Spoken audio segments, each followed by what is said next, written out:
ہدایت اور نصیحت بیان ہوئی ہے یا ہوگی، اے اللہ پاک ہمیں اس پہ صحیح معنوں میں یقین اور عمل کرنے کی توفیق عطا فرما۔ محترم حاضرین، درس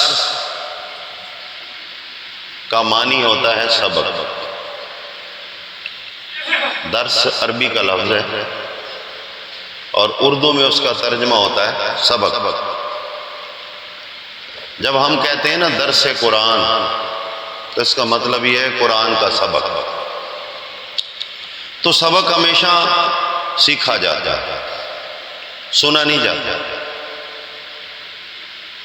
ہم سب سیکھنے والے، سننے والا صرف استاد ہوتا ہے، اور استاد کی حیثیت جو ہے وہ اللہ پاک نے پیغمبر کو دی۔ ہم سب سیکھنے والے، کوشش کریں سیکھنے کی۔ میں جو مسئلہ آپ کے سامنے رکھنا چاہتا ہوں، پہلا مسئلہ میرا یہ ہے، اور دوسرا میرا مسئلہ ہوگا اپنے ساتھیوں، بہنوں، بھائیوں، بچوں، بچیوں کے لیے اصلاح اعمال کا۔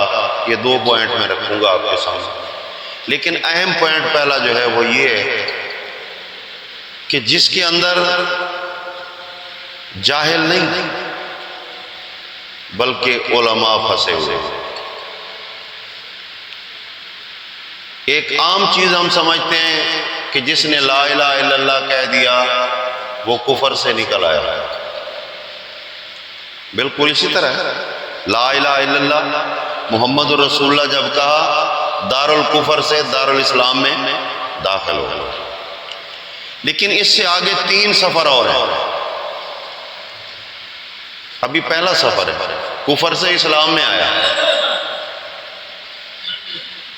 3 اور سٹاپ ہیں اس کے۔ دیکھنا یہ ہے کہ یہ گاڑی کامیابی کے ساتھ اپنی آخری منزل تک پہنچتی ہے یا نہیں، اس کی فکر ہونا ضروری ہے۔ اسلام کے بعد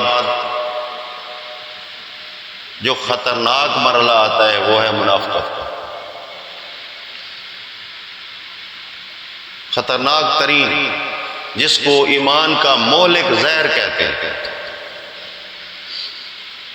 انسان اسلام قبول کرنے کے بعد جب اندر مفادات اور زبان پہ اسلام رکھے تو یقیناً وہ اس کے منافق کے ہونے میں کوئی ذرہ برابر شک نہیں، کیونکہ اسلام کا مطلب یہ ہے کہ اس نے اپنے آپ کو اللہ کے حوالے کر دیا۔ آپ نے اکثر یہ آیت پڑھی سنی ہوگی، ان الذین قالوا ربنا اللہ ثم استقاموا۔ مطلب کیا ہے؟ ہم تو صرف ثواب کے لیے پڑھنے کے عادی ہو چکے۔ قرآن با مقصد اور ایک انقلاب لے کر نازل ہوا ہے۔ ان الذین قالوا ربنا اللہ، جنہوں نے کہہ دیا ہمارا رب اللہ ہے، اقرار کر لیا، وہ مسلم ہو گیا۔ اب رب کا مفہوم کیا ہے؟ یہ بھی جزوی مانا جا رہا ہے۔ رب کا اصل مفہوم جو ہے جب پورا کا پورا ملا لیا جائے تو لوگوں نے صحیح معنی کیا ہے پروردگار۔ فارسی کا لفظ ہے پروردگار۔ کیا مطلب؟ اردو میں اس کا کیا مطلب ہے کہ تمام کی تمام ضرورتیں اور زندگی کے مسائل کو پورا کرنے والا۔ بعض نے کہا نشو نما دینے والا، یہ بھی ٹھیک ہے۔ ایک بیج چھوٹا سا جب زمین میں گرتا ہے ہوا سے اڑتے ہوئے کسی جھونکے سے، بہت بڑے درخت کا ایک چھوٹا سا بیج زمین کے اندر گرتا ہے جہاں نمی ہوتی ہے۔ اب قرآن کہتا ہے اللہ فالق الحب والنوا، اللہ گٹھلی اور دانے کا منہ کھولتا ہے۔ پوری کائنات مل جائے تو اس گٹھلی دانے کا منہ کھول کر اس سے کونپل نہیں نکال سکتا۔ تو اللہ پاک فرما رہے ہیں کہ رب کا معنی یہ ہے کہ نشو نما دینا، بیج سے بہت بڑا درخت بنا دینا۔ اب کتنا وقت گزرا ہے، اس کی کتنی ضرورت ہے، پانی بھی مقدار کے ساتھ، ہوا بھی مقدار کے ساتھ، دھوپ بھی مقدار کے ساتھ، آپ نے تجربہ کیا ہوگا، درخت میں زیادہ پانی چلا جائے تو وہ سوکھ جاتا ہے، پانی کم ہو جائے تو وہ سوکھ جاتا ہے، اگر موسم درست نہ ہو، برف باری ہو جائے، درخت سوکھ جاتا ہے، اگر موسم تلخ ہو جائے، لویں چلنے لگیں، گرمی کی انتہا ہو جائے، پھر بھی درخت سوکھ جاتا ہے۔ اللہ پاک وہ ذات ہے کہ ہر چیز کو نشو و نما دیتا ہے اس کی ضرورت کے مطابق، اس کو کہتے ہیں رب۔ اب جب ضرورت پڑی نشو و نما کی، جو کامیاب ہوئے انہوں نے کیا کیا؟ انہوں نے کہا بس اللہ ہی کافی، قالو ربنا اللہ، ہے جو صحیح، پریشانی کی کیا ضرورت ہے؟ اگر نہ مانتے تو نہ مانتے، جب مان ہی لیا تو پھر ہے ہی وہی، یقین کامل آ گیا، کیونکہ اگلی بات یہی بتا رہی ثم استقاموا۔ یقین کریں جب ہم تجزیہ کرتے ہیں ان دو قرآن کے معنی خیز جملوں کے اندر، اکثریت لائن کی لائن آپ کو ناکام نظر آئے گی، دعویٰ ان کا بہت بڑا ہوگا۔ جب نشو و نما اس نے دینی ہے، ضرورت اس نے پوری کرنی ہے، غلط راستہ کیوں اختیار کر رہا ہے؟ چوری ٹھگی کیوں؟ بے ایمانی کیوں؟ فراڈ کیوں؟ حق تلفی کیوں؟ کیا تو اپنی ضرورت سے پوری کر سکتا ہے؟ اگر مومن ہے، جو چلاکی تو کر رہا ہے، اس چلاکی سے تو اپنی نشو و نما کر لے گا؟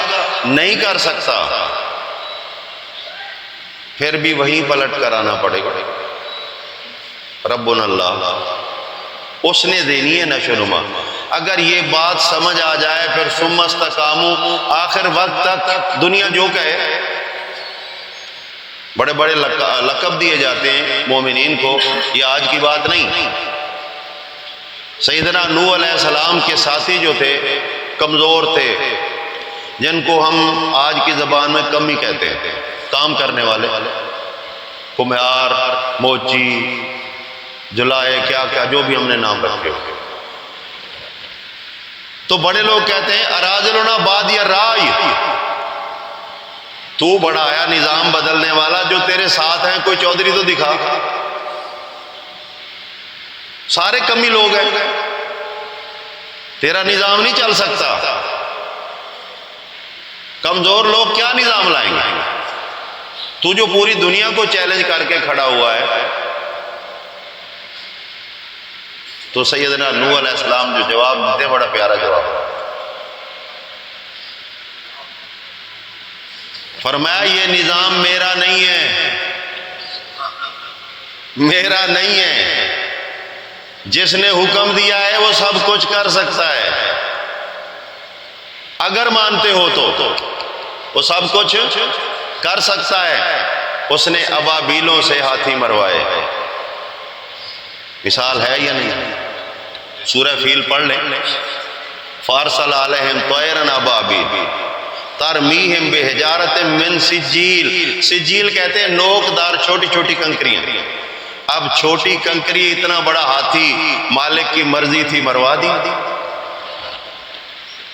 ایسے مروائے، فَجَعَلَهُمْ كَعَصْفٍ مَأْكُولٍ، جیسے جانور چارہ کھاتا ہے، رگڑ رگڑ کر پھر اس کا ایسا بھرگس نکال دیتا ہے کہ گوبر کی شکل کے اندر وہ باہر نکل جاتا ہے، ماکول، کھایا ہوا۔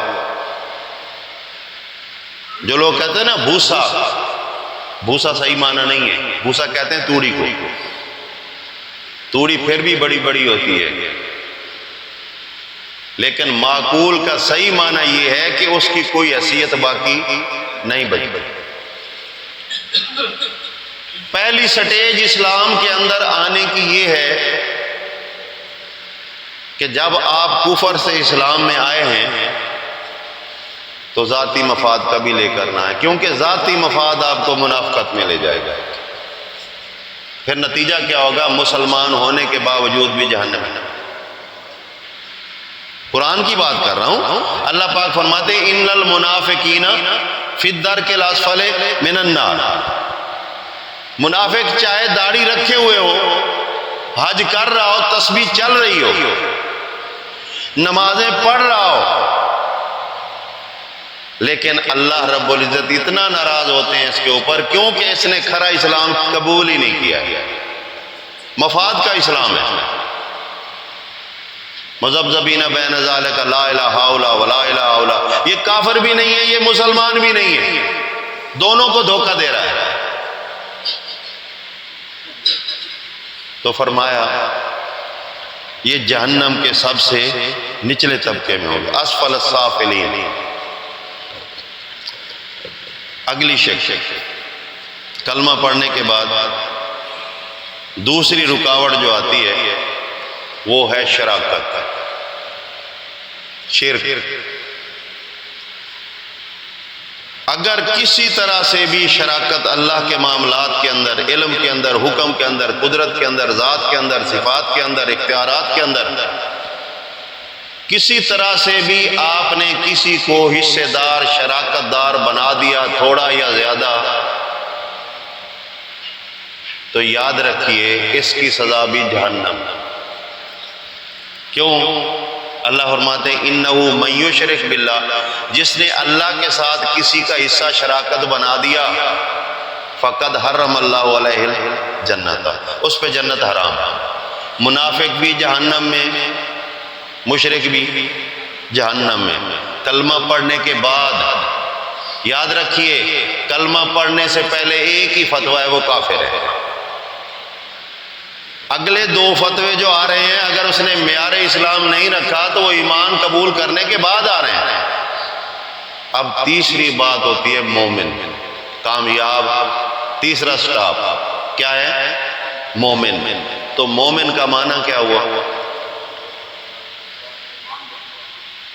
مومن کا معنی ہے کہ جو معنی ہے یقین کے ساتھ مان لیا۔ بلال رضی اللہ تعالیٰ عنہ مومن بنے،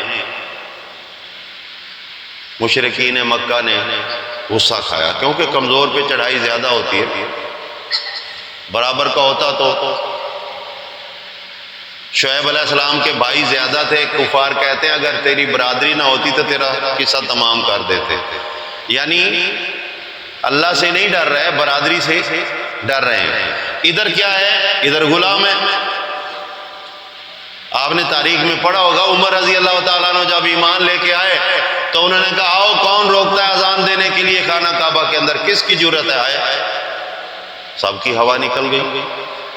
سردار تھا، قریش تھا، لیکن بلال پہ غصہ نکال دیا، اس کو گھسیٹ رہے ریت کے اوپر،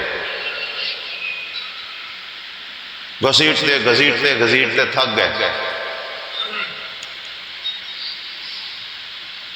وہ احادات کی آواز نکال رہا ہے۔ جب کفر تھک گیا تو مشورہ کرنے لگے، بلال یا کیوں اتنی تکلیف بھگت رہا ہے؟ تجھے نیشنلٹی دے دیتے ہیں مکہ کی، غلامی ختم کر دیتے ہیں، سرداروں میں بٹھا دیں گے، یہ مار پٹائی بھی ختم ہو جائے گی۔ یار یہ بات تو چھوڑ دے، اللہ ہو ہاتھ تو کہنا چھوڑ دے، یہ چھوڑ دے، اللہ کو ہم بھی مانتے ہیں، ما نعبد الا لیقربونا الی اللہ زلفی۔ یہ بات کس کی ہے؟ یہ ابو جہل کی بات ہے۔ وہ کہتا ہے یہ چھوٹوں کی عبادت کر کے اللہ کے قریب جانے کے لیے یہی ذریعہ ہے۔ آج کا مسلمان بھی کہتا ہے اللہ اللہ کرنے سے اللہ نہیں ملتا، اللہ والے اللہ سے ملا دیتے ہیں۔ کیا مطلب ہے؟ اللہ والے کون ہیں؟ یہاں بھی دھوکہ۔ اللہ والے تو اللہ کے رسول ہوتے ہیں یا ایمان والے مومن ہوتے ہیں، ان کے لیے اللہ والے جو ہیں وہ بھنگ پینے والے، ملنگ، نشے کرنے والے، چرس فیم والے، جن کو اپنے آپ کا بھی ہوش نہیں۔ آپ کے قریب ایک جگہ ہے آخری آرام گاہ، لوگوں نے دیکھی ہوگی، کچھ لوگ گئے بھی ہوں گے جہانیاں کے ساتھ، وہاں بھی اللہ والے بیٹھے ہیں، سر سے گنجے، خوب موٹے تازے۔ کبھی آپ ان کی نماز دیکھیں،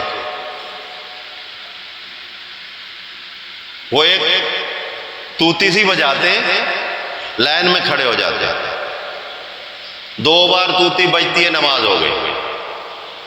یہی نماز؟ غور کریں یار، ان کا کوئی کلمہ نہیں ہے، کوئی رسول نہیں ہے۔ بلکہ آپ کو ایک بات بتاؤں، جن کو بزرگان دین مشہور کیا گیا ہے، ان کا کلمہ لا الہ الا اللہ محمد رسول اللہ نہیں ہے، ان کا کلمہ لا ہو الا ہو۔ وہ کہتے ہیں اللہ اور بندے میں کوئی فرق نہیں ہے، لا ہو وہ کچھ نہیں ہے، الا ہو مگر یہ کائنات ہے ساری، یہی اللہ ہے، یہی اللہ ہے۔ یار غور تو کریں۔ تو اب مومن کا مطلب یہ ہے کہ مومن نے جب مان لیا تو پھر اس کے اندر کوئی لچک نہیں ہے۔ ادھر سے لچک دلوانے کے لیے ظلم کر لیا، تھک گئے، اب لالچ پہ آ گیا۔ تو مومن کی شان یہ ہے کہ نہ وہ ظلم سے ڈرتا ہے، نہ لالچ کے اندر پھنستا ہے۔ بلال رضی اللہ تعالیٰ عنہ کا طریقہ آپ کے سامنے ہے، اور پھر قائد اعظم، آج بھی قائد اعظم ہے نا، مسلمانوں کا قائد اعظم کون ہے؟ محمد الرسول اللہ۔ آج قائد اعظم یہ نہیں ہے، قائد اعظم محمد الرسول اللہ، محمد الرسول اللہ قائد اعظم۔ ان کا بھی طریقہ دیکھ لیں، کیونکہ بلال نے یہ طریقہ خود نہیں بنایا تھا، بلکہ اس کے سامنے ایک رسول ماڈل تھے، اور رسول اللہ صلی اللہ علیہ وسلم کے ساتھ کافروں نے بڑا گراؤ کیا، کبھی اوجڑیاں پھینک رہے ہیں، کبھی کوڑے ڈال رہے ہیں، کبھی اس کو دیوانہ مجنون کہلوا کر بدنام کرتے ہیں، کبھی شیطان بچوں کو پیچھے لگا کے روڑے مرواتے ہیں۔ تھک گئے، اخیر وہی گور آ گیا جو بلال کے ساتھ اپنایا گیا تھا۔ بتا اس مکے کی سرداری چاہتا ہے، دے دی۔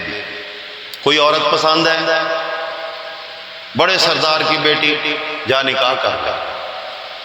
مال و متاع چاہتا ہے، لے لے، مہربانی کر یار، اتنی سختی تو چھوڑ۔ کوئی درمیانہ راستہ نکال لے۔ آج مسلمانوں کی جماعتیں بھی درمیانہ راستہ نکالتی ہیں، معاہد کہتے ہیں یار تم تو بڑے سخت ہو، کوئی صحیح طریقہ کرو تو پھر تو ٹھیک ہے، یار اتنی سخت دعوت جو ہے نا یہ بڑی مشکل ہے۔ رسول اللہ صلی اللہ علیہ وسلم سے بھی تیری جان زیادہ عظیم ہے، بلال رضی اللہ تعالیٰ عنہ سے بھی تو زیادہ اہم ہے۔ رسول اللہ صلی اللہ علیہ وسلم نے فرمایا میرے دائیں ہاتھ پہ سورج رکھ دو اور بائیں ہاتھ پہ چاند رکھ دو۔ اس کا معنی اصل کیا ہے؟ اصل معنی ہے جہاں چاند اور سورج نکل رہا ہے، غروب ہو رہا ہے، یہ ساری بادشاہی مجھے دے دو تو مجھے کوئی ضرورت نہیں ہے، میں کہوں گا لا الہ الا اللہ۔ اس کو کہتے ہیں یقین۔ ہمارا بھی ہے تو الحمدللہ، نہیں اگر نہیں ہے، 2-4 سال شادی ہوئی بچہ نہیں ہوا، پھر کیا ہوتا ہے؟ پہلے تو صاحب بگڑ جاتے ہیں، پہلا حملہ یہ ہوتا ہے کہ اس بہو کو نکالو، یہ بچے نہیں پیدا کر سکتے، اور لے کے آؤ۔ اگر ایسا نہ ہو سکے تو پھر حل نکالنا شروع کر دو۔ اب چنگا بھلا توحیدی کتمان حق کر رہا ہے، بیوی کہتی ہے میں تو جاؤں گی فلاں مزار پہ جا کر بچہ مانگو گی، توحیدی منہ نیچے کر کے کہتے جا دفع ہو جاتی ہے، توحیدی صاحب جا دفع ہو جاتی ہے تو جا، افسوس ہے تیرے ایمان کے اوپر۔ پھر تو نے اپنی اس شریک حیات کو تعلیم کیا دی؟ میں یقین سے کہتا ہوں ہر بندہ اپنے اپنے گھر کو چیک کرے، جو ایمان وہ خود سمجھتا ہے کیا اس کی بیوی کا بھی وہی ایمان ہے؟ نہیں ہے۔ 2-3 لفظ سکھائے، ہم جی کل خانی نہیں کھاتے جی، ہم 11ویں کی کھیر نہیں کھاتے جی، باقی سب کچھ چل رہا ہے۔ جنات سے ڈرا جا رہا ہے، دم درود پھونکا، یہ وہ، سامنے نہیں تو چوری صحیح، مومنہ کی مومنہ۔ تو بھائیو، اسلام کے اندر داخل ہونے کے بعد 3 اسٹیشن آتے ہیں جن میں 2 خطرناک ہیں۔ آخری اسٹیشن آپ کی منزل ہے، اگر ہے تو ٹھیک ہے، اگر نہیں ہے تو اس کی فکر کریں۔ اب آ جائیں علمی دنیا کے اندر۔ قرآن حکیم کے 2 حصے ہیں، یاد رکھیں، ایک ہے محکمات، ایک ہے متشابہات۔ محکمات کیا ہیں؟ کھلی ہوئی تھی، ہم کو پتہ ہے نماز کس کو کہتے ہیں، عبادت کو کہتے ہیں۔ روزہ، حج، زکوٰۃ کس کو کہتے ہیں، عبادت کو کہتے ہیں۔ اسی طرح منکرات میں آ جائیں، چوری کس کو کہتے ہیں، برائی کو۔ زنا کس کو کہتے ہیں، برائی کو۔ قتل کس کو کہتے ہیں، برائی کو۔ یہ محکمات۔ اب متشابہات کیسی ہیں؟ اسلامی جماعتوں کے جھگڑے جو آپس میں کفر تک چل رہے ہیں، یہ متشابہات کی وجہ سے، محکمات کی وجہ سے نہیں۔ چند ایک مثالیں پیش کروں گا۔ ایک جماعت کے ساتھ ہمارا بھی جھگڑا ہے، جس کا ہم حصہ تھے۔ انہوں نے انفرادیت دکھانے کی کوشش کی، بڑی پیاری دعوت تھی، بڑی پیاری دعوت تھی۔ کیا؟ اللہ پاک قرآن حکیم میں فرماتا ہے کہ تم کو 2 زندگیاں اور 2 موتیں دی جائیں گی، اور یہ بات صرف یہاں تک نہیں، فرمایا سورہ مومن میں قیامت والے دن تم خود مانو گے، یہاں مانو یا نہ مانو تمہاری مرضی، مانو گے ربنا امتنا سنتین وَأَحْيَيْتَنَا سنتین۔ واقعی اللہ تو نے 2 زندگیاں اور 2 موتیں دی ہیں۔ وہ کون کون سی ہیں پتہ ہے؟ پیدا ہونے سے پہلے کیا تھا؟ مردہ۔ اللہ فرماتا ہے حَلْ أَتَىٰ عَلَى الْإِنسَانِ حِینٌ مِّنَ الدَّهْرِ لَمْ يَکُنْ شَیْئًا مَذْکُورًا۔ اس انسان پہ ایسا وقت آیا ہے کہ یہ قابل ذکر بھی نہیں تھا۔ جب تھا نہیں تو قابل ذکر نہیں تھا، اگر ہوتا تو کوئی نام بھی ہوتا۔ لیکن متشابہات والے طریقے کو اپناتے ہوئے ایک نظریہ بنا لیا کہ نہیں جی، وہ جو تھا نا وہ روح تھی، روح تھی، وہ بدن نہیں تھا، بدن نہیں تھا، روح تھی۔ دلیل کیا ہے جی؟ اب متشابہ عقیدے کو قرآن کے ورق چڑھانے کی کوشش کی جا رہی ہے۔ سورہ اعراف کی 173 نمبر آیت ہے۔ معنی کیا کیا گیا کہ دیکھو اللہ نے ارواح سے وعدہ لیا الستو بربکم، الستو بربکم۔ اب یہ 2 لفظ منہ میں، ہر بندہ کہتا ہے واہ جی واہ، مولوی صاحب نے سبحان اللہ دلیل دے دی جی، واقعی روحیں تو ہیں، روحیں تو فلاں ہیں، روحیں تو فلاں ہیں، روحیں تو فلاں۔ کائنات کے اندر جو انسان آپ کو نظر آ رہے ہیں، ان کے اندر باپ بھی ہوں گے، بیٹے بھی ہوں گے، بیٹوں کے بیٹے بھی ہوں گے، نسل چل رہی ہے نا۔ اب میرا سوال یہ ہے کہ روحیں بھی اسی طرح ہیں۔ میری روح میرے باپ کی روح کی کیا لگتی ہوگی؟ سوال ہے۔ میں بیٹا لگتا ہوں تو میری روح بیٹی لگے گی نہیں لگے گی؟ جو چیزیں ایک وقت میں پیدا ہو جائیں وہ بہن بھائی ہوتے ہیں یا باپ بیٹا ہوتے ہیں؟ یار اتنی بھی عقل نہیں آئی، جھوٹا دعویٰ کر دیا، جھوٹا دعویٰ کر دیا۔ اللہ کا قرآن کیا کہتا ہے؟ اذ اخذ ربک من بنی آدم، وعدہ کس سے لیا؟ آدم کے بیٹے سے۔ تو آدم کا بیٹا میں ہوں یا میری روح ہے؟ آدم کے بیٹے ہم ہیں۔ ظلم کیا کیا؟ ظلم یہ کہہ دیا، کر دیا کہ اللہ نے روحوں سے وعدہ لیا، کہا الستو بربکم، کیا میں تمہارا رب نہیں ہوں؟ آگے متشابہات پہ چلنے والے کو پھاٹک نظر آ گیا کیونکہ القرآن یفسر القرآن، قرآن اپنی تفسیر خود کرتا ہے۔ اگر اسی آیت کو آگے لے کر جاتا تو مولوی تجھے بھی سمجھ آ جاتی، اگلے کو بھی سمجھ آ جاتی۔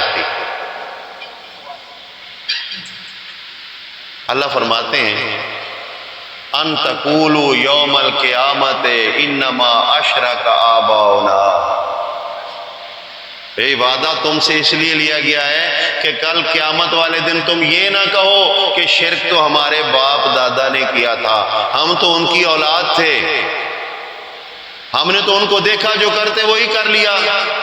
تو ماننا پڑے گا اگر باپ دادا سے مراد انسان ہے تو پھر وعدہ انسان سے، اگر باپ دادا سے مراد روح ہے تو پھر وعدہ روحوں سے۔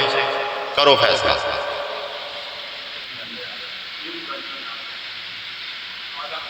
آدم کے بیٹوں سے، کیونکہ اس کی تفصیل ہے۔ اللہ پاک فرماتے ہیں سورہ طارق فَلْيَنظُرِ الْإِنسَانُ مِمَّا خُلِقَ، انسان غور کرے کس چیز سے پیدا ہوا ہے۔ خُلِقَ مِن مَّاءٍ دَافِقٍ، یہ پیدا کیا گیا ہے اچھلتے ہوئے پانی سے۔ اب وہ پانی کہاں سے آتا ہے؟ یخرج من بین الصلب والترائب، یہ پیٹھ اور پسلی سے نکلتا ہے۔ ہم سب کو پتہ ہے کہ یہ کیا ہے، جو بھی شادی شدہ لوگ ہیں ان کو پتہ ہے کہ یہ پانی کیا ہے، اس کو کہتے ہیں نطفہ۔ یہ ہے حضرت تیرا مٹیریل۔ کیا روح بھی اسی سے بنی ہے؟ اللہ کہتا ہے میں نے بنی آدم سے وعدہ لیا، اگر بنی آدم سے وعدہ لیا تو بنی آدم نطفے سے بنی ہے۔ میرا سوال ہے جاؤ علمی دنیا کے اندر پوچھو روح کس سے بنی ہے،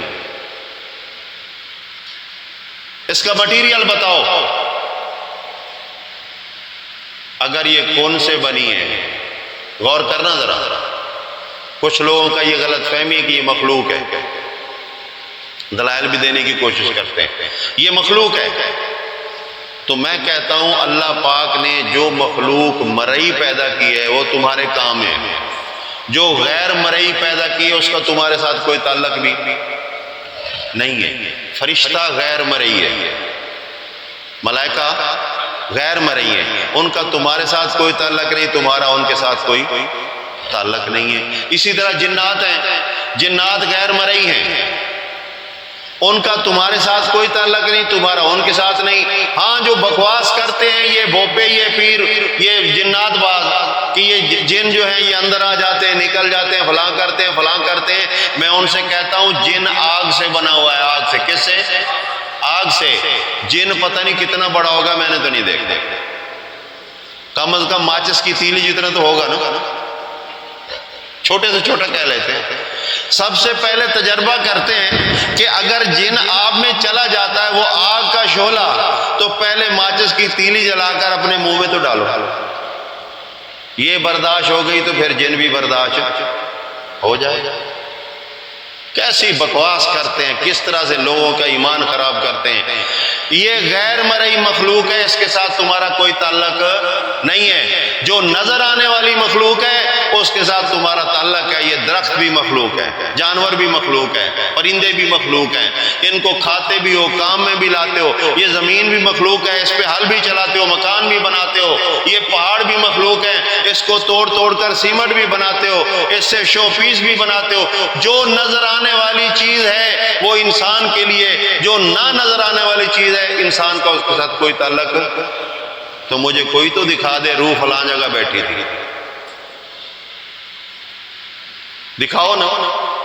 اس روح پرستی کا نظریہ بنیادی پتہ کہاں سے چلا ہے؟ یہ ہے وہ متشابہات۔ اب نظریہ کیا لیا؟ آدم علیہ السلام کے بارے میں اللہ تعالیٰ فرماتے ہیں نفخت فیہ من روحی، سورہ السجدہ کی آیت ہے، یہ بڑی دلیل دیتے ہیں۔ ہم نے اس کے اندر اپنی روح کو، معنی یہ ہے اگر کوئی چیز ہے، روح کوئی چیز ہے تو وہ گویا یہ اللہ کی ہوئی نا۔ تو اللہ کی چیز اگر آدم میں آ جائے تو شرک بن گیا یا نہیں؟ نظریہ ہمارا کیا ہے؟ لا مثل لہ ولا مثال لہ، اللہ کی کوئی مثل نہیں، اس کی مثال بیان نہ کرو۔ لا تضربوا للہ الامثال، اللہ کے لیے مثالیں بیان نہ کرو۔ ان اللہ یعلم وانتم لا تعلمون، اللہ جو جانتا ہے تم نہیں جانتا۔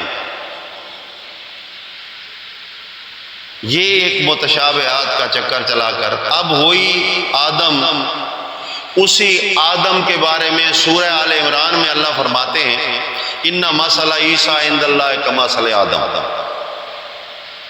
عیسیٰ کی مثال بھی اسی طرح ہے جیسے آدم کی مثال، یعنی عیسیٰ بعد میں، آدم پہلے، تو دلیل کے طور پہ پہلی مثال پیش کی۔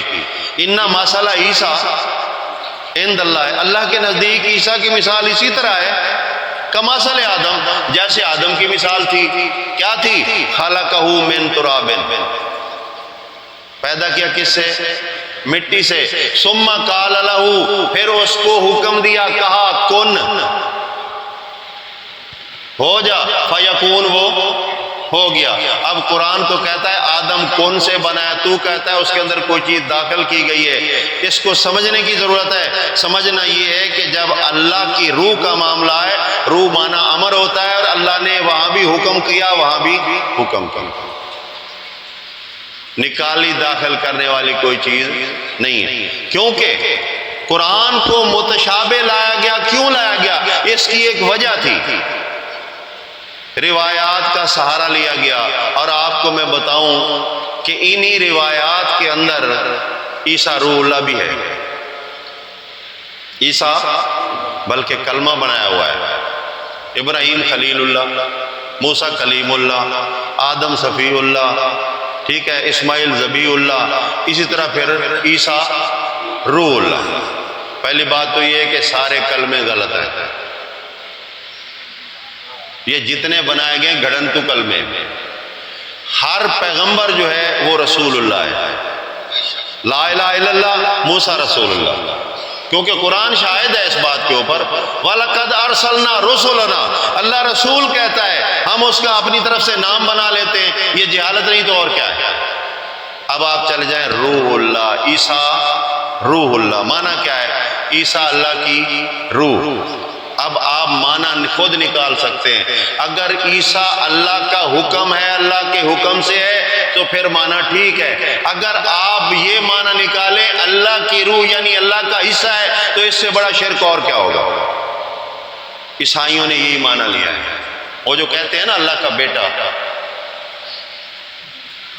یہ عبرانی زبان ہے ان کی، اس کے اندر ابن جو کہا جاتا ہے، پیارے کو، جز کو، حصے کو کہا جاتا ہے۔ تو انہوں نے کہا یہ تو اللہ کا جز ہے، یہ مرے گا نہیں۔ لوکا نامی کتاب ہے ان کی، یعنی 4 کتابیں بڑی مشہور ہیں، متی ہے، برنباس ہے، اور اس طرح لوکا ہے، یونا ہے۔ برنباس میں بھی یہ چیز موجود ہے، لوکا میں بھی یہ چیز موجود ہے کہ مسیح علیہ السلام، ان کو صلیب دی گئی ان کے جسم کو، لیکن ان کی جو روح تھی، جو اللہ تھی، وہ اللہ کے کندھے پہ جا کر بیٹھ گئی، اتصال ہو گیا۔ آج مسلمان بھی عیسائیوں کی طرح روح کو کوئی نظریہ دے کر مان لیں۔ 2 نظریات ہیں، ایک اللہ کا حصہ، ایک مخلوق۔ میں دونوں سے سوال کرتا ہوں، اگر اللہ کا حصہ ہے تو شرک بن گیا، اگر یہ مخلوق ہے تو اس کا را مٹیریل کیا ہے؟ کیونکہ انسان سے متعلقہ جو چیز ہے یہ 4 چیزوں کا مرکب ہے، مرکبات 4، آگ ہے، ہوا ہے، مٹی ہے، پانی ہے، چاروں چیزیں نظر آنے والی ہیں، محسوس ہونے والی ہیں، غیر حصی نہیں ہے۔ ہم کتنی خاموشی سے سانس لے رہے ہیں، لیکن اگر اسی منہ پہ تھوڑا ہاتھ رکھا جائے تو پتہ چل جاتا ہے کہ سانس محسوس ہو رہی ہے، حصی ہے، اس سانس سے نبض چل رہی ہے، محسوس ہو جاتا ہے، ٹھیک ہے، سانس چل رہی ہے۔ تو بھائی بات یہ ہے کہ کیوں اس متشابہ عمل کو لیا گیا؟ کیونکہ اس لیے قرآن اس کا کہیں راستہ نہیں کھولتا۔ قرآن یہ کہتا ہے کہ انسان مٹی سے بنا ہے، مٹی میں جائے گا، دوبارہ مٹی سے نکالا جائے گا، اس کا اور کوئی مسئلہ نہیں ہے۔ لیکن روایت کہتی ہے کہ یہ روح نکلتی ہے، آسمانوں پہ جاتی ہے، یہ ٹاٹ میں بند ہوتی ہے، اگر بری ہو تو بدبودار ٹاٹ، اگر اچھی ہو تو خوشبودار ٹاٹ، پھر یہ پہلے آسمان پہ جاتی ہے، پھر دروازہ کھولا جاتا ہے، بری ہو تو فرشتے دوڑ جاتے ہیں، اپنی ڈیوٹی چھوڑ کے دوڑ جاتے ہیں۔ جیسے تمہیں بدبو آتی ہے ویسے فرشتوں کو بھی آتی ہے، کیا پتہ ہے تمہیں؟ اچھی ہو تو خوشبو آتی ہے، فرشتے قریب ہوتے ہیں۔ یار کوئی کہانی تو بناؤ، کوئی سر پاؤں تو بناؤ کہانی کا۔ پھر ایک ہتھیار ہوتا ہے ان کے پاس، یہ جی حدیث کے منکر، اور ظالم کہتے ہیں کہ یہ رسول اللہ کی حدیث کے منکر ہے۔ یاد رکھیے، جو رسول اللہ کی حدیث کا منکر ہے وہ مسلمان نہیں، یہ یاد رکھنا۔ بات یہ ہے کہ رسول اللہ کی حدیث ہے کیا؟ دین میں رسول اللہ کی حدیث ہے کیا؟ اللہ نے فرمایا اللہ نزل احسن الحدیث، اللہ نے اپنی حدیث نازل فرمائی جو بہترین حدیث، وہ کیا ہے؟ قرآن۔ اب اسی قرآن کو پڑھ کر سنایا رسول اللہ نے، کس کی زبان سے نکلا؟ رسول اللہ صلی اللہ علیہ وسلم سے۔ اللہ نے ہمیں بول کر نہیں سنایا، رسول اللہ نے ہمیں بول کر سنایا۔ یہ جہاں اللہ کی حدیث ہے تو رسول اللہ کی حدیث بھی یہی ہے۔ اگر کوئی اس کے مطابق آ جائے، انسان ہے نا، بشر ہے، حکمت بھی ہوتی ہے، باقی باتیں بھی رسول اللہ صلی اللہ علیہ وسلم کی ہیں، قرآن کے علاوہ بھی ہیں۔ گھر میں بیویوں سے بات کرتے تھے ضرورت کے تحت، تو وہ قرآن تو نہیں پڑھتے تھے، بیوی سے کھانا مانگا، پانی مانگا ہے، بستر بچھانے کو کہا ہے، لوگ ملنے کے لیے آ گئے، ان سے ملاقات کی، ان کا مسئلہ پوچھا، ان کے مسائل حل کیے، کیونکہ پیغمبر ایک وقت میں 3 عہدے رکھتا ہے۔ پیغمبر بھی ہوتا ہے، اللہ کی طرف سے وہی سنانے والا ہوتا ہے، پیغمبر بادشاہ بھی ہوتا ہے، انصاف بھی اس نے کرنا ہے، پیغمبر جرنیل بھی ہوتا ہے۔ تو پیغمبر نے یہ تینوں کام کرنے ہوتے ہیں، پیغمبر کی باتیں اس میں ہوں گی، لیکن سوال یہ ہے کہ پیغمبر کی بات کبھی اللہ کی بات کے خلاف نہیں ہو سکتی۔ اللہ فرمائے مردہ نہیں سنتا، اب اللہ کے رسول کی حدیث بیان کی جاتی ہے، پیروں کی چاپ سنتا ہے۔ اللہ فرماتا ہے کہ جادو سے کوئی نفع نقصان نہیں ہوتا، روایت کہتی ہے اللہ کے رسول پہ جادو ہو گیا ہے۔ اللہ فرماتا ہے غیر اللہ کے اندر کوئی نفع نقصان کا اثر نہیں ہے، روایت کہتی ہے نظر لگ جاتی ہے۔ اللہ کا قرآن کہتا ہے قیل من راق، اور کون ہے تمہارا جھاڑ پھونک کرنے والا، دم کرنے والا کون ہے؟ بلاؤ۔ موت کی سختی ہے، یہ دم کر کے بخار تو دور کر دیتا تھا، حالانکہ کرتا نہیں تھا، یہ نفسیات ہے۔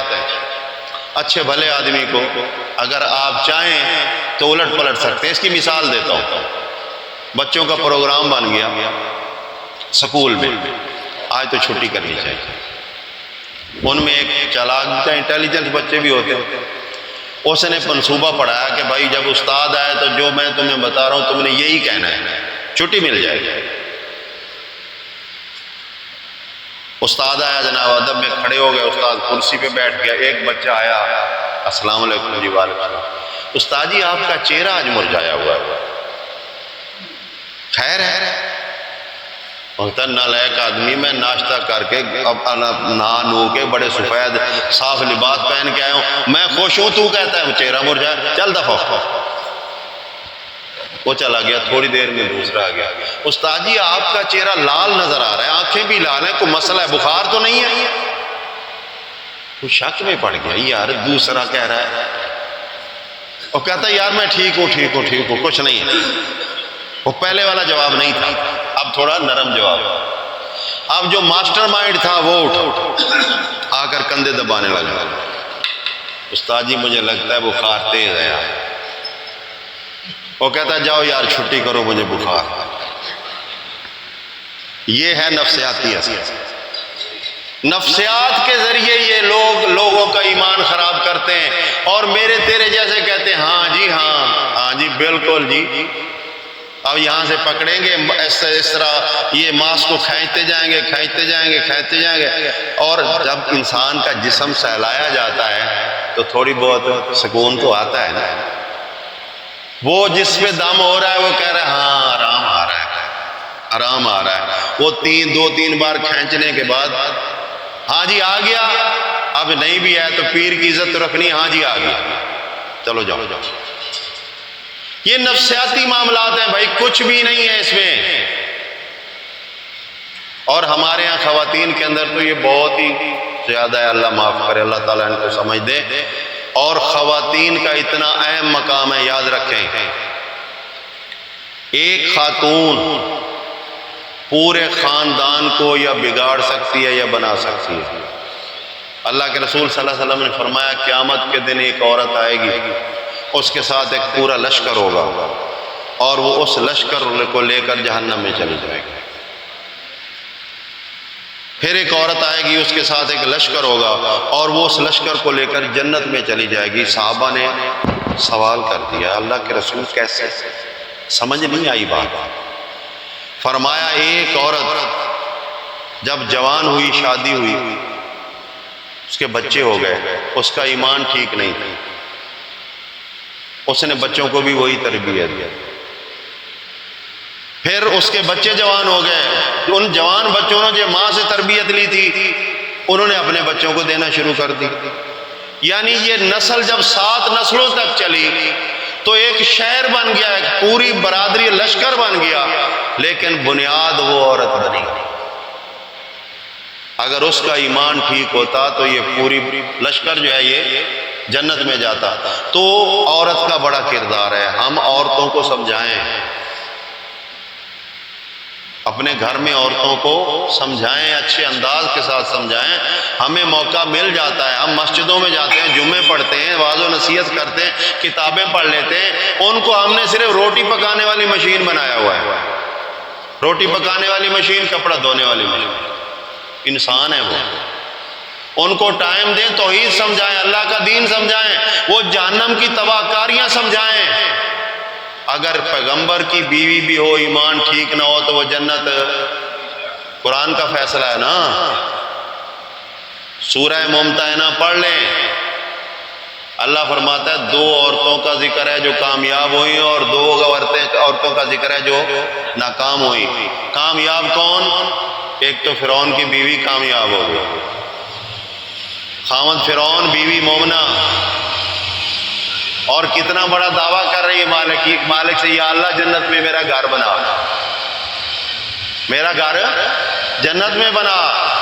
اللہ فرماتا ہے تیری دعا میں قیامت تک کے لیے جاری کر دوں کہ تو فرعون کے گھر رہ کر, میرے دشمن کے گھر رہ کر مومنہ رہی. دوسری عورت وہ مریم جس نے اپنی خواہشات کو روکے رکھا, اللہ کے حکم کے مطابق جو اللہ کا حکم آتا رہا وہ کرتی رہی, حالانکہ بشری تقاضے سے اعتراض بھی تھا. اللہ نے فرمایا فرشتے کے ذریعے کہ اس کو کہو تیرے ہاں بچہ پیدا ہوگا, تو اس نے کہا ہے لم یمسسنی بشرا, بچہ تو پیدا ہوتا ہے خاوند کے ساتھ, مجھے تو کسی نے ہاتھ ہی نہیں لگایا. ولم اکو بغیا, میں بدکار نہیں ہوں. آگے سے فرشتہ کہتا کذالک قال کذالک اللہ یخلق ما یشاء, وہی بریک لگ گئی. ایمان کی یہی بات ہوتی. فرشتے نے کہا تیرا رب ایسا ہی کرے گا, اس نے کہا آمنا وصدقنا, اگر کرے گا تو مجھے قبول. اس فرما برداری کی وجہ سے اللہ نے کیا انعام دیا, بیٹا پیغمبر بنا دیا, اور قرآن نے گواہی دی کہ یہ وہ صالح عورت ہے جو فرعون کی بیوی کے ساتھ ہوگی. اور 2 پیغمبروں کی بیویاں ہیں. یہاں بڑے دعوے ہوتے ہیں, مومن کی بیوی ہے, مولوی کی بیوی ہے, سید کی بیوی ہے, قریشیوں کی بیوی ہے, خاندان فلاں فلاں فلاں, اس کی بیوی تو جنت جائے. پیغمبروں سے بڑا سید کون ہوتا ہے؟ سید کس کو کہتے ہیں؟ قوم نہیں ہے. عربی میں سید قوم نہیں ہے, سردار کو کہتے ہیں, بادشاہ کو بھی سید کہتے ہیں, امیر کو بھی سید کہتے ہیں. اس لیے ہم کہتے ہیں سیدنا صدیق اکبر رضی اللہ تعالیٰ عنہ، سیدنا عمر رضی اللہ تعالیٰ عنہ، سیدنا محمد رسول اللہ صلی اللہ علیہ وسلم۔ یعنی ہم نیک لوگوں کو سید کا نام اس لیے دیتے ہیں کہ وہ سردار لوگ ہوتے ہیں، سید کوئی قوم نہیں۔ تو ادھر خامد سید، سردار، پیغمبر، بیوی مشرکہ، بے دین۔ اللہ فرماتا ہے کہ ان دونوں کے لیے فیصلہ کیا ہوگا؟ قیل ادخلوا النار مع الداخلین۔ ان کے بارے میں فیصلہ ہو چکا ہے۔ پیغمبروں کی بیویاں ضرور ہیں لیکن ایمان صحیح نہیں ہے، یہ جائیں گی جہنم میں۔ تو ہم اپنی بیویوں کا ہی خیال رکھ لیں، اپنی معصوم بیٹیوں کا خیال رکھ لیں، اپنی پیاری بہنوں کا خیال رکھیں، بوڑھی اماں کا خیال رکھیں، ان کو بتائیں کہ دین یہ ہے، بچو جہنم سے۔ اس کے لیے بھی ٹائم دیں۔ دنیا کے مبلغ بنے رہیں اور اپنے گھر کے اندر آپ زیرو ہوں، کوئی فائدہ نہیں۔ تو متشابہات کے پیچھے چل کر اب عرش رحمان کا مسئلہ ہے، علماء کے اندر یہ بڑی بحث ہے۔ کوئی کچھ کہتا ہے، کوئی کچھ کہتا ہے۔ بھئی اللہ نے فرمایا کہ عرش رحمان ہے، تو اس میں دو بحثیں میں نے سنی۔ ایک نے کہا جی عرش کا معنی تخت ہے، اللہ تخت پہ بیٹھ کر فیصلے کرتا ہے۔ دوسرے نے کہا نہیں، عرش کا معنی حکومت ہے، اختیار ہے، پاور ہے۔ میں نے کہا یار مجھے یہ بتاؤ قرآن نے یہ کہیں کہا ہے؟ اختیار پاور کو قرآن نے کہا، تخت کو قرآن نے کہا۔ تم اپنی انرجی ضائع کرو، اسی پہ تم فتوے لگاتے ہو ایمان اور کفر کے۔ اللہ فرماتا ہے اما الذین فی قلوبہم زیغ، جن کے دلوں میں ٹیڑھ ہے۔ سورہ آل عمران کی آیت پڑھیے، غور سے پڑھیے تاکہ آپ کو پتہ چلے۔ اما الذین فی قلوبہم زیغ، جن کے دلوں میں ٹیڑھ ہے، فیتبعون، وہ پیچھے لگ جاتے ہیں، ما تشابہ، اس چیز کے جس کا علم ان کو نہیں دیا گیا۔ کائنات میں وہ چیزیں ہیں، قرآن میں بھی وہ چیزیں ہیں، لیکن اس کا علم نہیں دیا گیا۔ وجہ کیا ہوتی ہے؟ من ہو ابتغاء الفتنہ و ابتغاء تاویل، یہ فساد کھڑا کرتے ہیں، امت کے اتحاد کو توڑتے ہیں، توحید والوں کے درمیان جدائی پیدا کرتے ہیں، فتوے بازی ہوتی ہے۔ والراسخون فی العلم، جو علم میں پکے لوگ، مومن لوگ ہوتے ہیں، وہ کیا کہتے ہیں؟ کل من عند ربنا، یہ اللہ کی طرف سے ہے، ہمیں پتہ نہیں ہے۔ معنی کیا ہے؟ ہم تو محکمات پہ چلنے والے ہیں، ان پہ ایمان رکھنے والے ہیں۔ وما یتذکر الا اولو الالباب، عقل والے لوگ اس بات کو سمجھتے ہیں۔ تو آج کے درس میں گزارش کروں گا کہ جس چیز کے اندر آپ کو حکم نہ ہو کرنے کا، جس چیز کے اندر آپ کو حکم نہ ہو نہ کرنے کا، اس چیز کو بلا وجہ مت چھیڑیے۔ کیوں؟ کہ آپ بندے ہیں، بندے۔ بندے کا مطلب ہوتا ہے غلام۔ غلام اپنی مرضی، اپنی رائے قائم نہیں کر سکتا۔ اپنے مالک حاکم کی مرضی کیجئے، جو کہتا ہے کر لو، جو کہتا ہے نہ کرو۔ ٹھیک ہے، یہی سارا دین ہے۔ اب دوسرا چیپٹر میرا جو تھا وہ یہ تھا، ہماری عملی زندگی جو ہے، ایک ہے ایمانی زندگی، ایک ہے ہماری عملی زندگی۔ اللہ رب العزت سورہ توبہ کے اندر اور سورہ احزاب کے اندر مومنین کی صفات بیان کرتا ہے، اور سورہ مومنون کے اندر یہ تین حوالے میں آپ کو دے رہا ہوں، ایک میں پڑھ دیتا ہوں، باقی آپ خود پڑھیں گے۔ سورہ توبہ، سورہ احزاب، سورہ مومنون۔ میں مومنون کے حوالے آپ کے سامنے پڑھتا ہوں کہ مومن کون ہوتے ہیں، ان کی کیفیات کیا ہوتی ہیں، کیا ہمارے اندر یہ چیزیں ہیں یا نہیں ہیں۔ فرمایا قد افلح المومنون، کامیاب کون ہوگا؟ مومن۔ مومن نکھر کر سامنے آ جاتا ہے، منافق پردے میں رہتا ہے، مشرک دونوں طرف کا کتا ہوتا ہے، ادھر بھی منہ مارتا ہے، ادھر بھی منہ مارتا ہے۔ اس کے اندر پھر اور کیٹیگری بھی آتی ہے، فاسق کی کیٹیگری بھی آتی ہے، فاجر کی کیٹیگری بھی آتی ہے، استہزاء کرنے والے کی کیٹیگری بھی آتی ہے۔ لیکن بات ہو رہی ہے مومن کی، کیونکہ اللہ فرماتا ہے قد افلح المومنون، کامیاب پکی بات ہے کہ ہوگا تو ہوگا کون؟ مومن۔ مومن وہ ہوگا جو 3 بیماریوں سے پاک ہوگا، منافقت سے، شرک سے، فسق سے، یہ پاک ہوگا تو وہ مومن ہوگا۔ اب ان کی پہچان کیا؟ الذین هم فی صلاتہم خاشعون، یہ جب نماز پڑھتے ہیں تو ان کی انتہائی عاجزی ہوتی ہے۔ ہمارے مومن بھی نماز پڑھتے ہیں نا، جب نماز اللہ اکبر کہہ کر شروع کرتے ہیں تو دکان کا حساب بھی ساتھ ساتھ شروع ہو جاتا ہے، کتنے گاہک آئے، کتنے کو کیا دیا، کتنے کو کیا دیا۔ نماز بھی چل رہی ہے اور حساب بھی چل رہا ہے۔ ذمہ دار ہے تو اس کو پانی تب یاد آتا ہے جب نماز میں کھڑا ہو، پانی بھی لگانا تھا۔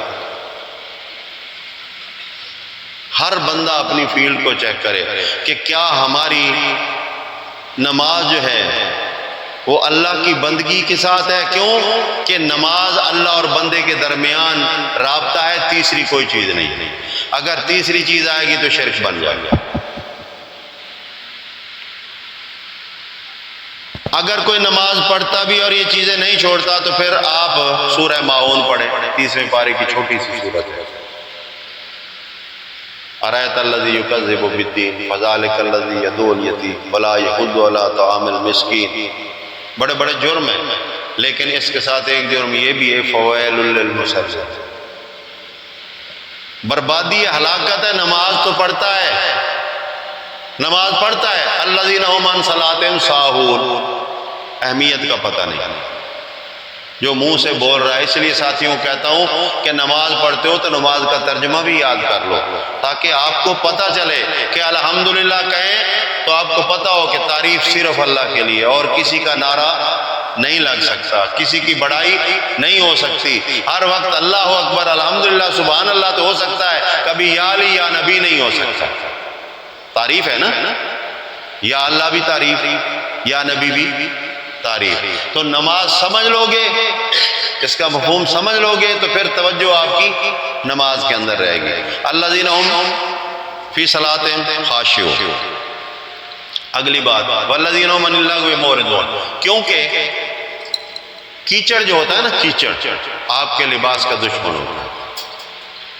چھینٹے پڑ جائیں تب بھی، اگر پورا کیچڑ ملا جائے تب بھی، دونوں کیچڑ کا حصہ ہے نا، گندگی کا حصہ ہے۔ اچھا، بعض ایسی چیزیں ہیں جو لغویات کے اندر ہیں، انسان کو ابھار کر اس دلدل میں اتارتی ہیں۔ مثال کے طور پہ آج ہمارے نوجوان موبائل دیکھ رہے ہیں، موبائل تو حرام نہیں، اس کا استعمال حرام ہے۔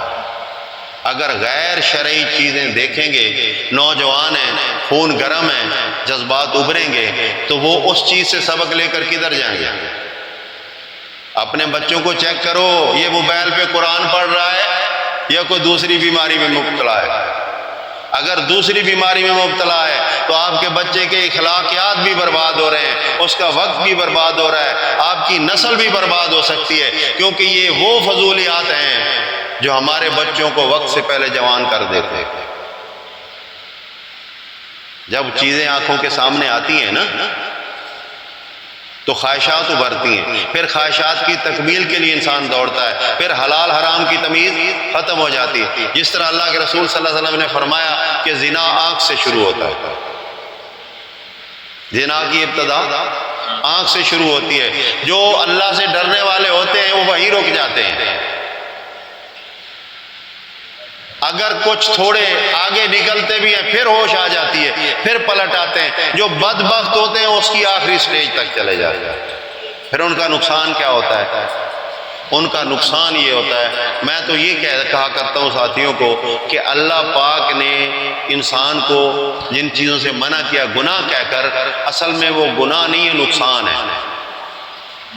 جن چیزوں کو نیکی کہا ہے وہ اصل میں نیکی نہیں، فائدہ ہے۔ اگر آپ شادی کر لو تو فائدہ کیا برآمد ہوگا؟ سب کے سامنے اولاد بھی ہے، بڑے خدمت بھی ہوگی۔ اب ایک عورت کے ساتھ آپ بد کرداری کر رہے ہو تو وقتی طور پہ تو آپ کے کام آئے گی، لیکن نہ آپ کو کپڑے دھو کے دے گی، نہ روٹی پکا کے دے گی، نہ آپ کے جوتے صاف کرے گی، نہ بستر بچھائے گی، تو نقصان ہی نقصان ہے۔ ادھر کیا ہے؟ فائدہ ہی فائدہ، کام ایک ہے۔ تو نیکی فائدے مند اور برائی نقصان دہ۔ تو ہماری نسل جب نقصان کی طرف جا رہی ہے، ہم بڑے پیار سے لاڈ سے کہتے چلو جی بچہ ہے، کل پچھتانا پڑے گا۔ لغویات سے اپنے بچے کو روکو، مارو نہیں، تشدد نہ کرو، ظلم نہ کرو، مثالیں دو، اپنا ماضی اس کے سامنے رکھو، بیٹا میں بھی تمہاری طرح اس طرح تھا، لیکن میں نے کیا کیا دکھ اٹھائے ہیں تم نہیں سمجھ پاؤ گے، میں چاہتا ہوں میں نے اٹھا لیے تم بچ جاؤ۔ ایسی مثالیں دیں، یہ ہمارے سرمایہ ہیں، اور خاص طور پہ مومنین تو اللہ کا مال ہے، یہ تو سرمایہ اہم ہے، انہیں نے تو یہ چراغ جلانے ہیں، یہی تو یہ جھنڈے اٹھا کر کفر کے ساتھ ٹکرائیں گے۔ اگر یہ لغویات اور فضولیات اور باطل چیزوں کے اندر پڑ گئے تو یہ کام کون کرے گا؟ میرے ساتھی، اس تحریک کے ساتھی اس بات کو ذہن نشین کر لیں، ہم نے کفر شرک نہیں کیا، الحمدللہ اس سے پاک ہیں، پھر اس کے ساتھ ساتھ ہم نے اعمال، کیونکہ اعمال جو ہیں آپ کے ایمان میں برکت پیدا کرتے ہیں، ایمان مضبوط ہوتا ہے، تقویت۔ اس لیے اللہ کے رسول صلی اللہ علیہ وسلم نے فرمایا ایمان درخت ہے اور اس کو جو پانی زندہ رکھنے والا ہے وہ اعمال ہے۔ اپنی عملی زندگی پہ بھی غور کریں۔ والذین هم للزکاۃ فاعلون، اللہ نے جو مال دیا ہے یہ مومن اس میں سے اللہ کا حصہ بھی نکالتے ہیں، زکوٰۃ بھی دیتے ہیں۔ آج ہمیں مال بڑا پیارا لگتا ہے، 2.5% دے نہیں سکتے، لینے کے لیے کہتے ہیں یا اللہ ساری دنیا دے دے، احد پہاڑ سونے کا دے دے۔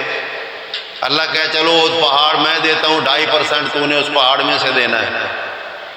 پھر اس طرح کرنے لگتا ہے، پتہ نہیں یار یہ بھی بڑی مصیبت، سر کو جانے لگے گا۔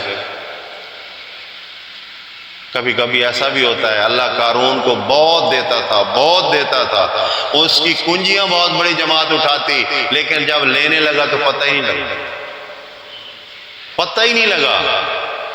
رات کو واقعہ صبح لوگ دیکھتے ہیں نہ محل ہے، نہ گودام ہے، نہ قارون ہے، تو سمجھ والے سے توبہ کرنے لگے یا اللہ اس ظالم کے ساتھ ہمارا انجام نہیں کرنا۔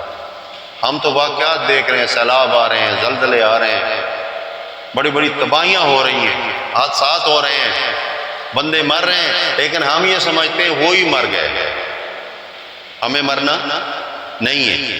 یہ روش بدلنی پڑے گی۔ اللہ کے لیے اپنی آخرت کا جو ذخیرہ ہے اس کو جمع کیجیے، نیک اعمال کیجیے، اللہ کے راستے میں وقت اور مال لگائیے۔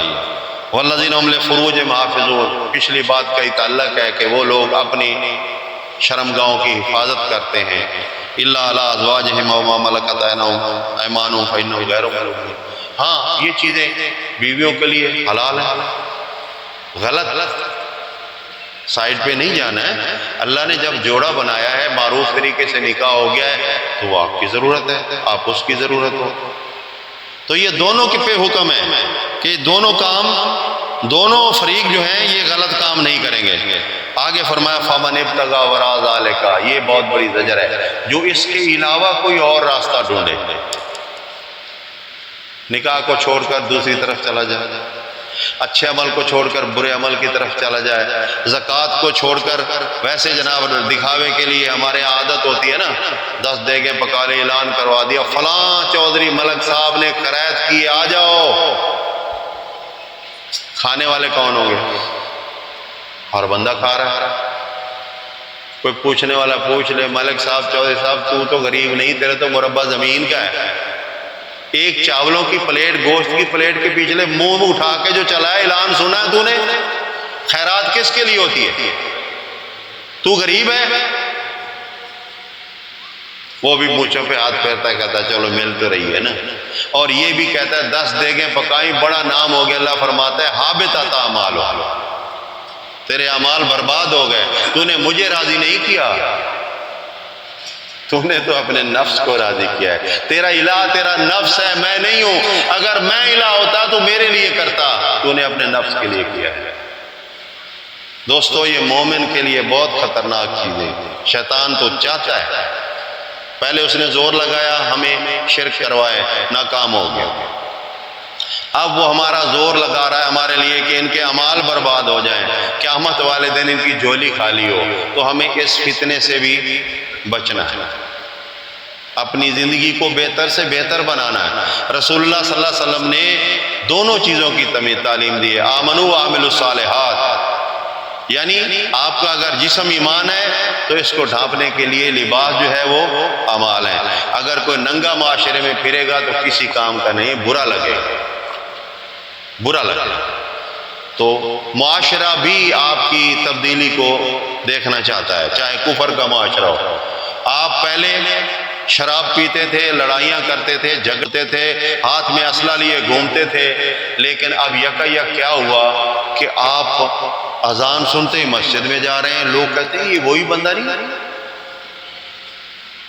یہ وہی بندہ نہیں۔ دوسرا کہتا ہے ہاں یار اس نے کوئی نیا دین قبول کر لیا ہے۔ اب معافی ضمیر کہہ رہا ہے کہ جو دین اس نے قبول کیا اس نے بدمعاش سے انسان بنا دیا ہے۔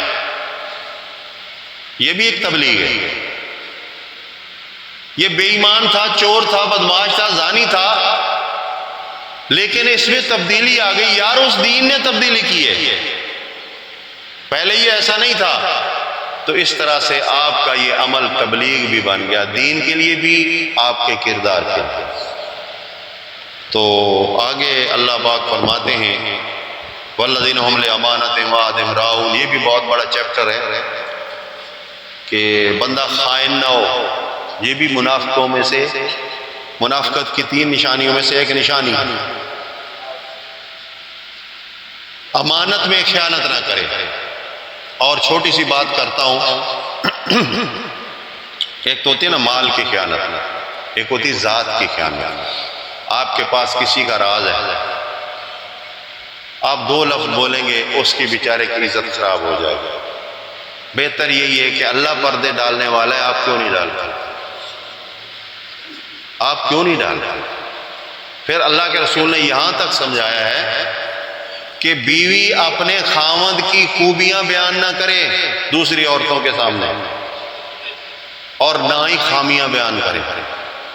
اگر خوبیاں بیان کرے گی تو دوسری عورتیں اس کی طرف مائل ہوں گی، اگر خامیاں بیان کرے گی تو عورتوں کے اندر نفرت پیدا ہوگی۔ اسی طرح مرد بھی اپنی بیوی کی خوبی اور خامی مردوں کے اندر بیان نہ کرے، کیونکہ یہ دونوں امین ہیں ایک دوسرے کے، خیانت نہ کریں۔ تو انشاءاللہ آگے چلتے رہیں گے، بڑھتے رہیں گے، یہ دین ہمیں اسی طرح صحیح سمت لے جاتا رہے گا۔ تو مقصد صرف ہے ارادہ کرنا، ارادہ کریں، تہیہ کریں، اللہ سے مدد مانگیں اور آگے بہتر ہونے کی کوشش کریں، انشاءاللہ کریں گے ساتھی، اللہ تعالیٰ مدد فرمائے گا۔ ایک تو یہ ہو گیا، اب دوسرا یہ ہے کہ یہ اسی سلسلے کا پروگرام جو ہمارا ہے اگلے مہینے ملتان کے اندر ہوگا، اسی طرح یعنی 9ویں مہینے کی دوسری اتوار ہوگی، تاریخ جو بھی ہو، جس طرح آج اگست کی دوسری اتوار ہے نا، اسی طرح نومبر کی دوسری، ستمبر کی دوسری اتوار ہوگی انشاءاللہ، وہاڑی روڈ پہ اعجاز اسپتال کے ساتھ مرکز ہے ہمارا، وہاں آپ سب کو دعوت ہے۔ نہ صرف آپ آئیں، میں تو یہ کہتا ہوں آپ سمجھتے ہیں، آپ کو اللہ نے سمجھ دی ہے، ان کو لے کر آئیں جن بیچاروں کو سمجھ نہیں، تاکہ آپ ایک انسان کو جہنم سے بچانے کا ذریعہ اور سبب بن جائیں۔ انشاءاللہ کوشش کریں گے۔ سبحان ربک رب العزت عما یصفون وسلام علی المرسلین والحمد للہ رب العالمین۔